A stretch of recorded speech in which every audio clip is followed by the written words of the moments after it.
काही म्हणजे काल जे आहे अटक झाल्याच्या नंतर काही एलिमेंट्स त्या ठिकाणी वेगळे तिकडे काम करत असतील तर तो त्यांचा मतदारसंघ आहे, शांत करण्यासाठी गेले असतील. ही सुद्धा नाविन्यपूर्ण योजना आहे ना की आपला माणूस जेलमध्ये गेल्याच्या नंतर ज्यांनी एवढा मोठा उद्योग केलेला आहे, हा माणूस जेलमध्ये गेल्याच्या नंतर त्याच्या समर्थनार्थ परळी बंद करा म्हणणं कितपत योग्य है। नाविन्यपूर्ण म्हणजे नवीन पायंडा पडेल। इसके बाद जो भी जेल में जाएगा उसके लिए हम तुम्हारे साथ है म्हणून आता शहर बंद करून टाक।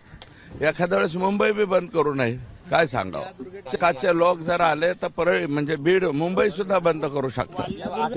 त्याचा मला वाटतं हाताखालचा माणूस आहे रोहित कांबळे म्हणून असेल।